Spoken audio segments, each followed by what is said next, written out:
Well, just when you think the Saudi League, Greg Norman is out, they are right back in the thick of everything, and I love it. I'm going to break down kind of my assessments of what Greg Norman has been saying recently. He's doing interviews. A number of interviews come out this week, and if you haven't listened to them, just search the internet. They're everywhere. There's some great podcasts. There's some great interviews with Greg Norman out there. So have at it, because I absolutely love what's happening. And I am curious. Here's kind of, look, the gist of it is the Liv Golf League, or the Saudi League, but Norman says don't call it the Saudi League, okay? So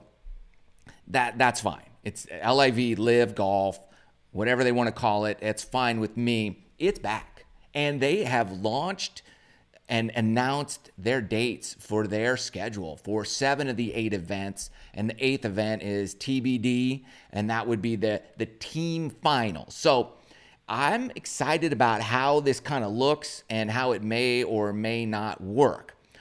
And it teams of 4. There's like $25 million per event, something like that, with the winner getting about over $3 million per event. It's essentially every event is the Players' Championship purse, roughly, okay?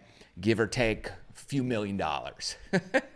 So this is just when you think they're going away. No. They're back. So it's going to happen. First event, June 9th through 11th. And that's going to be in London. And then it comes over to the States. I guarantee you I'm going to be at one of these events. I'm going to make that happen. I don't know which one, but I'm going to go. I'm going to check it out. I want to be on the ground floor when everything's going down. Here's what's interesting, and my take here regarding this versus PGA Tour. And the PGA Tour has some options here. One, they can launch everything they can at this to try to kill it, to try to get rid of it. And that's not going to work, because they've already kind of shot themselves in the foot, in my opinion, which I'll explain in a minute why I think it's too far gone for them to stomp out this, and it's their own fault, the PGA Tour's fault. So they have that option, which won't work. The other option is to compete against it, and in my opinion, that's going to be the only way really to go, because they're coming at you. So competition is always good. It makes everything better. So the PGA Tour has to look at this and say, okay, what's our strategy for competing with this Liv Golf Tour? And one strategy is to try to eliminate and prohibit all your players from going over there and playing. I mean, good luck with that. You can have some success, but I guarantee you, as Greg Norman said and continues to say in his interviews, when the 180th ranked player in the world wins $3 million and you can whip that guy every day of the week, you're not going to be thrilled that that dude is making a ton more money than you. And what are you going to do with that? So what do you do if you're kind of floundering around that PGA Tour 150 to 200 ranking and you could go over and make a ton more money? Well, and play a ton less tournaments. 8? You could play 8 tournaments and make a lot of money versus 20 and make a lot less. And the grind and the schedule is a lot easier to manage over here versus over here. What are you going to do with that? It's very, it's inviting. There's an incentive there to leap over to that Liv Golf format. And I like it. And I think competition is really good for the game. And I think it will only do great things in the future. Now, how has the PGA Tour shot themselves in the foot? This is how. They've launched certain things such as their player impact program or player incentive program, the PIP, where they incentivize players to get out there on social media. And what they're doing is they're paying out whatever, 10, 15, $20 million to the top 10 influencers in the game who get the most. They won't even tell you how they calculate who wins, but essentially the most, let's say, social media influence, they get the most money, and it pays out to the top 10 places. So that really, all that does is give out money to the 10 most popular players on the PGA Tour, as if they already need it, right? They don't. So stuff like that, as well as this Netflix PGA Tour behind the scenes stuff, all of that is really driving players to look more in that area of ways to earn money, which is that kind of social media avenue.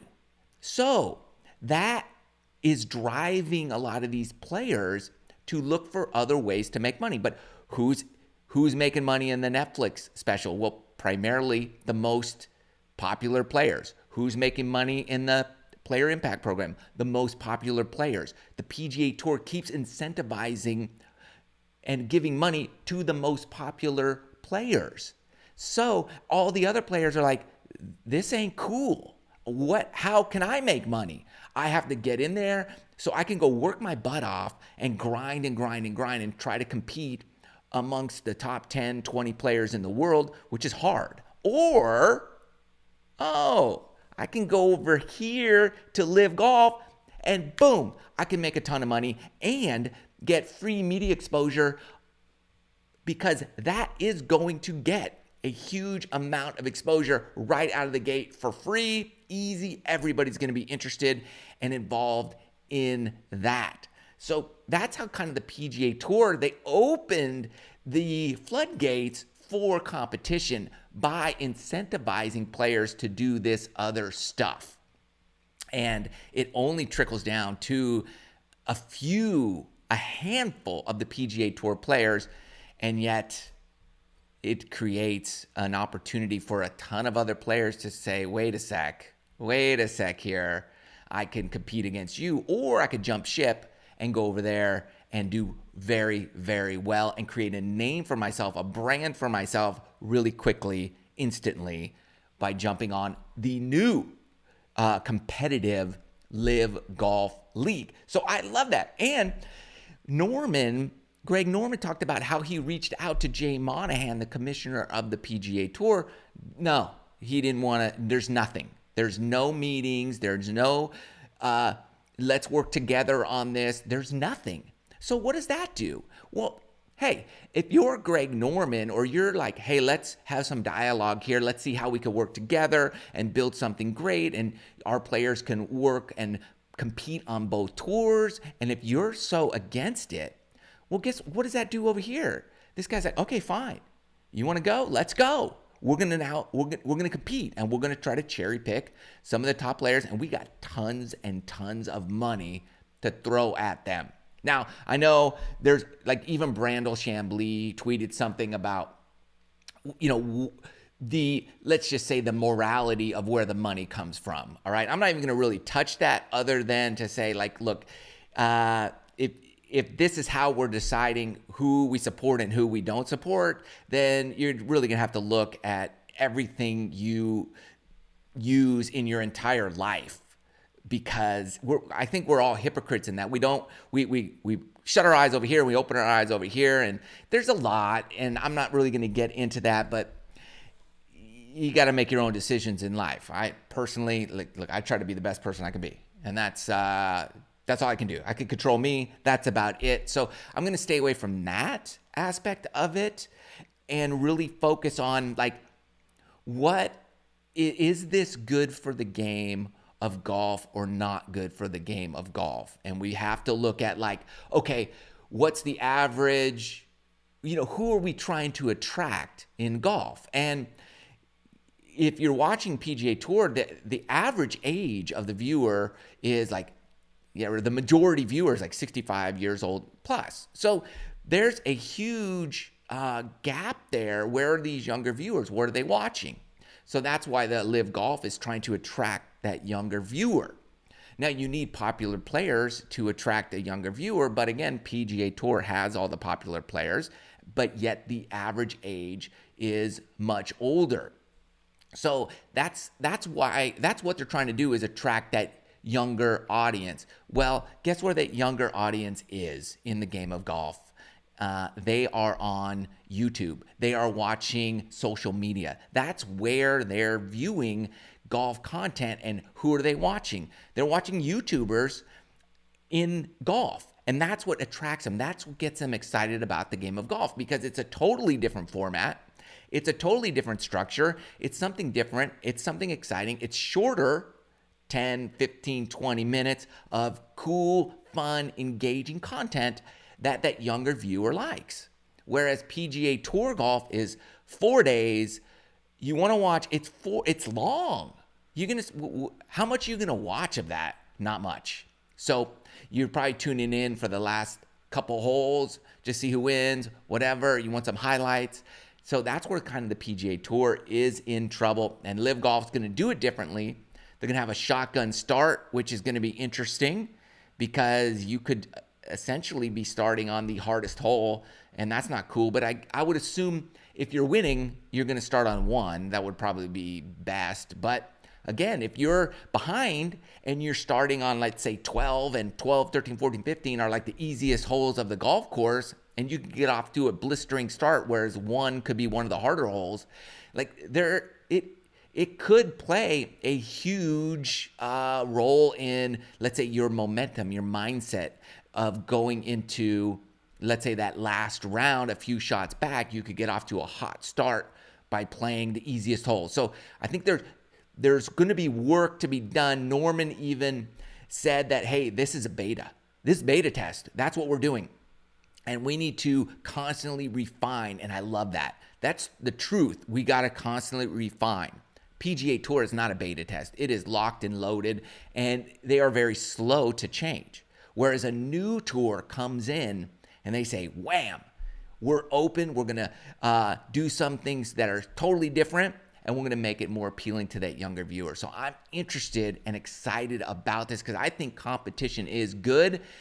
And the PGA Tour is going to come out guns a-blazing for when they are head-to-head against Liv Golf. What are they going to do? We don't know.